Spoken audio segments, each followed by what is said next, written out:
É a primeira vez que isso acontece, isso até citado no... Isso que eu queria saber, como que chega para você isso? Você tem um cheiro do que está acontecendo e vai atrás, se aprofunda? Rogério, não há um único dia investigação. onde eu não receba pelo menos 10 denúncias. Ah, é?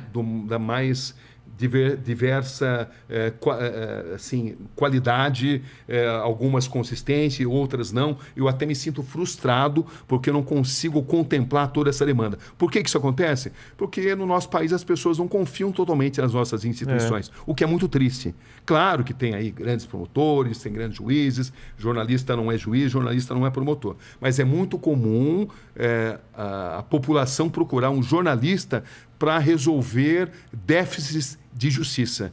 Nós somos um país profundamente injusto, principalmente se você sofre e padece da desigualdade social, desigualdade econômica, né? É uma história muito ampla essa. Mas eu sou muito procurado. Eu imagino. Então, não há um dia onde eu não recebo. Se eu abrir para você as minhas redes sociais e for aqui no Instagram, você vai ver a quantidade. Mensagem. E eu fico triste por causa disso, porque eu não consigo atender a toda essa demanda. E como você faz uma triagem? Eu fico orgulhoso porque as pessoas confiam em mim. A triagem é pelo grau da importância, mas também muitas vezes eu estou no meio de uma matéria, não consigo dar atenção, e aquela denúncia que está chegando, ela depende de uma ação rápida, e eu não consigo atender a isso. É difícil isso, porque você tem que abrir mão de muita coisa que é muito importante. Eu sou muito grato pela confiança que as pessoas têm em mim e muito frustrado por não conseguir atender a todos aqueles que me procuram. Esse da Igreja Católica, os casos chegou através de uma denúncia anônima de que havia um abuso contra coroinhas na cidade de Arapiraca, no interior do estado de Alagoas. E me falaram, inclusive, da possibilidade de ter um vídeo. Eu fui para Arapiraca, descobri que esse vídeo de fato existia, mostrava ali um monsenhor, a figura mais poderosa da cidade, uma cidade de bom porte, no interior de Alagoas, numa relação sexual com um menor de idade. Com a investigação, nós descobrimos que essa relação sexual não era consentida. E que havia também ali a confraria do silêncio, ou seja, a igreja local abafava o caso para que isso não fosse divulgado, porque havia muita gente envolvida. Essa que é a verdade.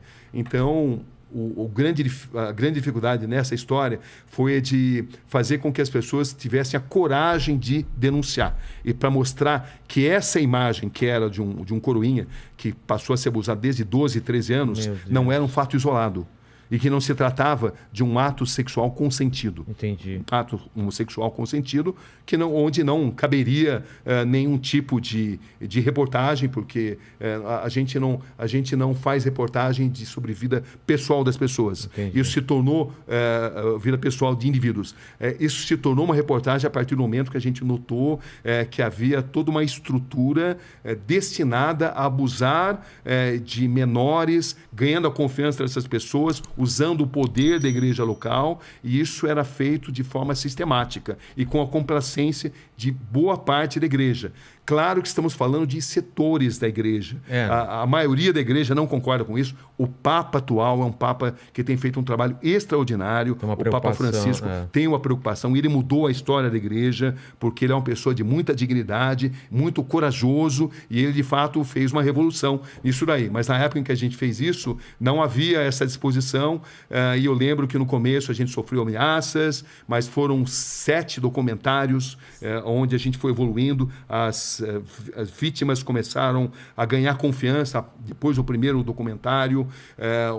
A gente conseguiu registrar as várias ameaças, até uma matéria muito boa de ser assistida, porque ela mostra, a gente conseguia documentar toda essa estrutura que ameaçava as vítimas. As vítimas foram ameaçadas. Se elas contassem a história e eles ficaram sabendo que eu estava lá, elas seriam punidas drasticamente, entendeu? E ao longo de 7 grandes documentários, a gente conseguiu ouvir uma infinidade de vítimas, e o resultado final foi que 3 monsenhores, historicamente, foram pela primeira vez condenados. É a primeira vez que isso acontecia, a primeira vez que o Vaticano... A primeira vez que o Vaticano, já teve outros casos de punição, mas foi a primeira vez que o Vaticano reconheceu casos de abusos de sacerdotes contra coroinhas no Brasil. Essa foi um divisor de águas. Um divisor de águas, essa história, um meia-culpa feito pelo próprio Vaticano. Foi muito significativo.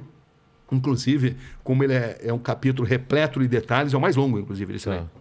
E quanto tempo você ficou Chama-se Atrás do Atrás do altar. É.